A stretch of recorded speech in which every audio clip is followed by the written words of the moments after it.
Assalamualaikum warahmatullahi wabarakatuh. Saya Nur Hidayah binti Muhammad Isa. Saya akan menjelaskan apa itu kelestarian, etika dan peradaban. Baik, kelestarian atau kemampanan adalah terjemahan dalam bahasa Inggeris iaitu sustainability. Dalam bahasa Latin pula dikenali sebagai sustina dan tina iaitu tahan. Kelestarian secara umum bermaksud keupayaan mengekalkan sesuatu, memastikan kewujudan atau memanjangkan. Perkara ini sering dikaitkan dengan kehidupan manusia. Baik, kehidupan yang mampan bermaksud penghidupan yang bermakna, produktif dan bertanggungjawab dengan mengimbangi keperluan ekonomi, budaya dan alam sekitar untuk memenuhi keperluan hari ini tanpa menjejaskan keperluan generasi akan datang.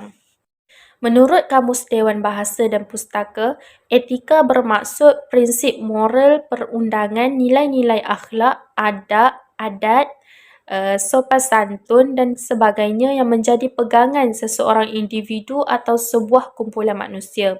Etika melibatkan tindakan menyelidik, memikirkan dan mempertimbangkan mengenai baik dan buruk sesuatu perkara.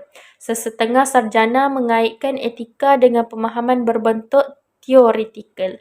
Definisi etika dari segi bahasa berasal dari bahasa Inggeris iaitu ethia dan bahasa Greek ethos yang bermaksud nilai-nilai atau perkara yang berkaitan dengan sikap yang menentukan tingkah laku sesuatu golongan.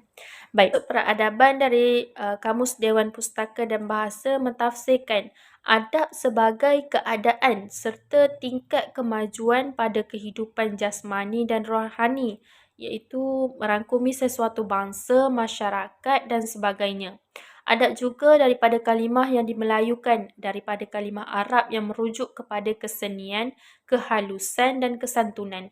Namun begitu, terminologi peradaban merujuk kepada sistem dan tahap perkembangan sosial sesuatu bangsa. Manakala sosial dalam Kamus Dewan Bahasa dan Pustaka bermaksud segala yang berkaitan dengan masyarakat, perihal masyarakat, kemasyarakatan, kedudukan ekonomi berkaitan dengan persahabatan, pergaulan dan aktiviti masa lapang. Baik, berdasarkan definisi yang telah saya sebutkan sebentar tadi, secara keseluruhannya kita dapat simpulkan bahawa etika dan peradaban di Malaysia ini telah berkembang dari tapak peradaban alam Melayu dengan kewatanan Melayu dan Bumiputera sebagai terasnya. Tapak etika dan peradaban pribumi ini telah bergaul dengan peradaban majmuk dari luar melalui gelanggang Selat Melaka sebagai titik pertemuan masyarakat sedunia dari China, India, Timur Tengah dan Barat. Dalam peradaban majmuk ini, Malaysia membina etika dan peradaban beracuankan sendiri dengan menyulam kepelbagaian etika dan peradaban dalam melahirkan sebuah negara yang damai, stabil, maju dan sejahtera. Namun begitu, membahaskan tentang kelestarian etika dan peradaban ini, tentulah kita tidak lari dari isu dan cabaran yang perlu dihadapi.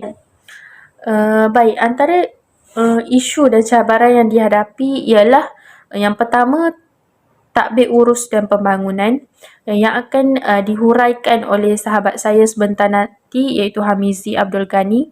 Yang kedua ialah defisit sosial yang akan diterangkan oleh saya sendiri. Dan yang ketiga ialah black economy dan rasuah yang akan dijelaskan oleh sahabat saya Dia Syafiqah.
Baik, saya akan menguraikan isu dan cabaran kelestarian etika dan peradaban di Malaysia yang kedua, iaitu defisit sosial. Apa itu defisit sosial? Baik, defisit sosial bermaksud kekurangan dalam konteks sosial yang memerlukan usaha penyatupaduan yang berterusan untuk meningkatkan tahap kesepaduan sosial.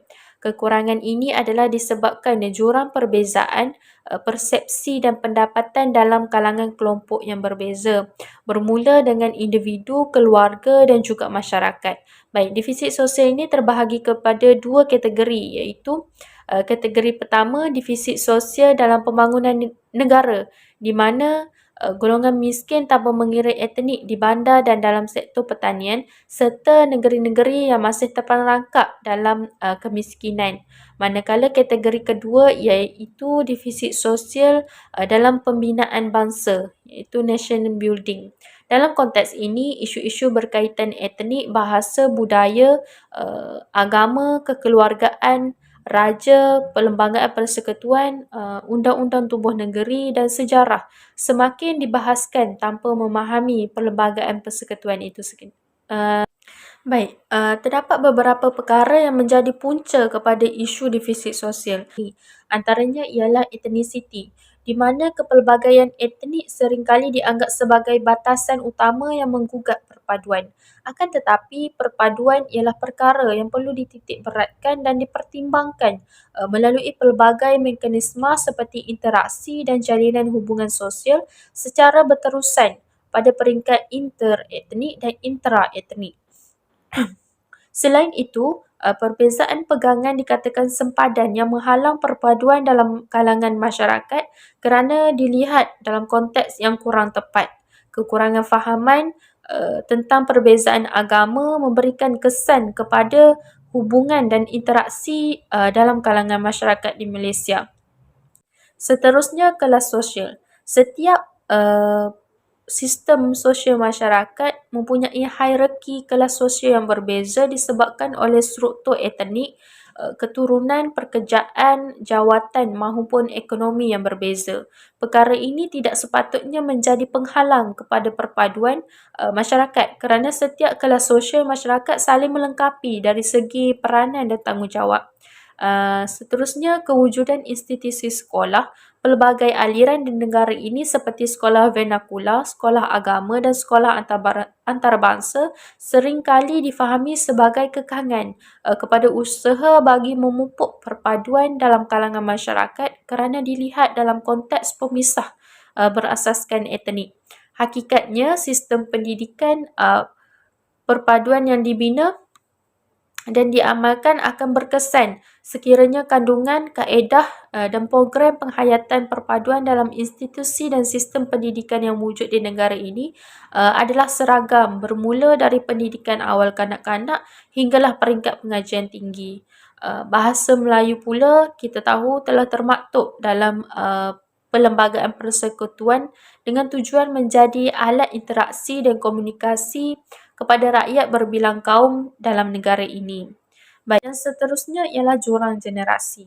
Baik, jurang generasi masyarakat Malaysia kini mempunyai pelbagai lapisan generasi yang berstruktur dalam konteks usia, pendidikan, pekerjaan, ideologi dan budaya yang menyebabkan berlakunya pertembungan dari segi nilai, budaya, semangat jati diri dan toleransi. Jurang generasi ini dilihat semakin meluas di Malaysia. Isu dan cabaran perpaduan sudah pasti berbeza antara generasi dan amat memerlukan pendekatan yang bersesuaian berdasarkan pengalaman hidup dari setiap generasi tersebut. Dan seterusnya, pentadbiran dan sistem tadbir urus pada peringkat persekutuan dan negeri perlu dilihat dari aspek sempadan politik, ekonomi dan juga sosial. Kerana hal ini terdapat perkara yang telah dipersetujui sebagai urusan peringkat negeri seperti agama dan tanah, manakala politik federalisme muncul sebagai isu dan cabaran yang cuba mengheret perpaduan apabila isu-isu etnik diperdebatkan dalam konteks hak masing-masing dalam perlembagaan. Oleh itu, politik federalisme perlulah diteliti dan dibincangkan dalam konteks permasalahan yang sebenar. Pemimpin di setiap peringkat juga memainkan peranan penting sebagai pemakin perpaduan di negara ini. Seterusnya, perkara terakhir yang menjadi punca kepada isu defisit sosial ialah media massa. Kita dapat lihat sekarang perkembangan media massa dengan hebahan maklumat yang amat meluas merupakan cabaran utama yang dihadapi oleh semua negara, termasuklah di negara kita, Malaysia. Penyalahgunaan media massa dan digital oleh pihak tidak bertanggungjawab ini telah menggugatkan kestabilan dan perpaduan. Oleh itu, komunikasi yang berkesan dan penguatkuasaan undang-undang perlu diperkukuhkan bagi meimbangi kesan negatif akibat kepesatan teknologi media yang semakin mencabar ruang perpaduan masa kini. Antara kesan defisit sosial ialah kemiskinan dalam kalangan masyarakat. Kemiskinan antara masalah yang masih membelenggu rakyat Malaysia.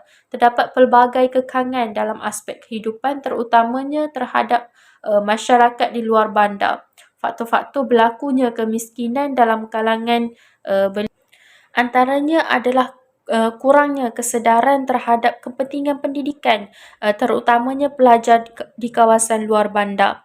Kekurangan ini adalah sebab kekurangannya infrastruktur di luar bandar tersebut dan juga kemiskinan keluarga.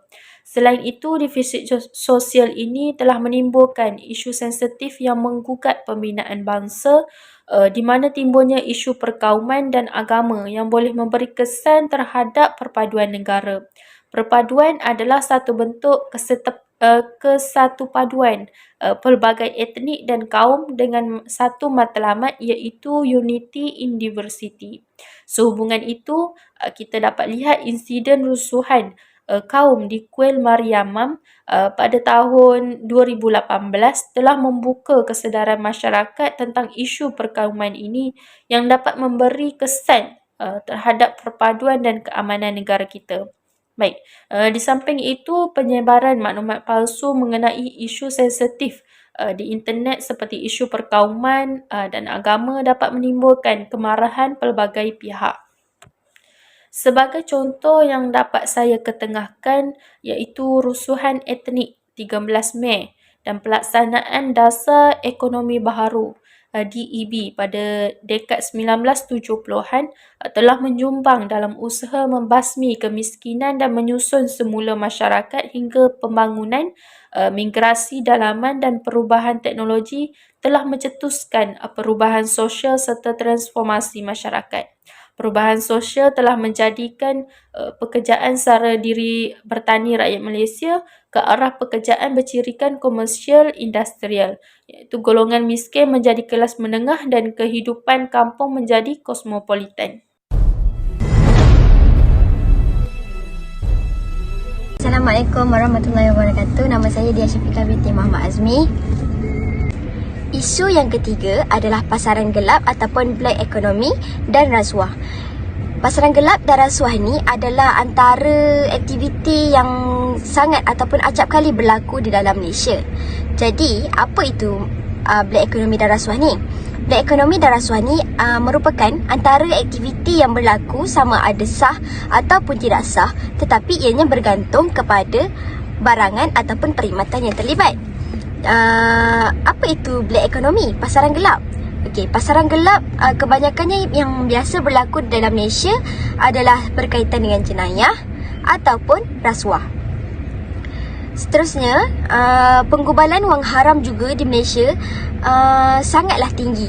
Maksudnya, Malaysia juga mencatatkan statistik yang mengatakan penggubalan wang haram di Malaysia adalah sangat tinggi dan terlibat juga dengan negara-negara lain lah, negara yang besar ni. Okey, apakah punca berlakunya black economy dan rasuah di Malaysia? Apa yang menyebabkan ketirisan etika ataupun kelestarian etika dan budaya ini semakin meningkat? Antaranya adalah kesukaran untuk mengetahui saiz sebenar ekonomi gelap yang menyebabkan ketirisan cukai dan kepada negara. Selain itu, kekangan penguatkuasaan untuk menangani sindiket jenayah. Bukanlah saya nak cakap penguatkuasaan di Malaysia ataupun undang-undang di Malaysia tidak kuat, tetapi ada sedikit kelonggaran di situ, di mana kalau penguatkuasaan di Malaysia ni lebih kuat, lebih menakutkan ramai rakyat di luar sana, jadi orang-orang lain ni takutlah untuk melakukan jenayah yang berlaku di Malaysia seperti sekarang ni. Selain itu, rasuah juga acap kali berlaku di dalam Malaysia, tidak kiralah melibatkan orang besar ataupun orang bawah. Selain itu juga, isu pemandangan manusia juga tidak terkecuali dalam kelestarian etika peradaban di Malaysia, kerana secara amnya hampir keseluruhan negara terlibat dalam aktiviti tersebut. Aktiviti pemandangan manusia ini berlaku apabila isu rentas sempadan antara negara lain, sesebuah negara dan negara lain berlaku. Antara pemandangan manusia yang berlaku adalah eksploitasi seks dan kerja secara paksa. Kalau kita tengok dekat Malaysia ni, banyak benda-benda yang berlaku macam ni. Okey, di mana ramai orang-orang luar, orang-orang asing ataupun orang-orang Malaysia sendiri yang dipaksa untuk menjadi pelacur, untuk menjadi GRO. Selain itu, dipaksa untuk bekerja lebih masa tanpa dibayar gaji. Dan antara mangsa-mangsa eksploitasi seks ataupun pekerja tanpa asing yang dipaksa masuk ke dalam Malaysia adalah daripada Bangladesh, Nepal, Vietnam, Filipina ataupun Indonesia telah berjaya masuk ke dalam Malaysia. Mereka yang masuk ke dalam Malaysia ni adalah untuk mendapatkan peluang ekonomi yang lebih besar berbanding negara-negara asal mereka. Jadi sekaligus membuatkan mereka mudahlah untuk terlibat dalam isu pemandangan manusia ini. Secara keseluruhannya, isu dan cabaran kelestarian etika dan peradaban di Malaysia sangatlah menjejaskan imej Malaysia. Jadi isu ini haruslah dipandang serius dan semua warga masyarakat Malaysia haruslah memandang serius dan mengambil peduli tentang hal-hal yang berlaku di dalam Malaysia ini. Islam sebagai contoh menyediakan asas etika dan akhlak yang baik untuk diamalkan oleh semua peringkat manusia di dalam dunia ini. Nilai asas etika yang melandaskan Islam adalah siddiq, tabligh, amanah dan fatonah. Rasulullah merupakan contoh teladan yang terbaik yang boleh diikuti oleh semua masyarakat sekarang dalam setiap masa, bermula dari sekecil-kecil perkara sehingga sebesar-besar perkara.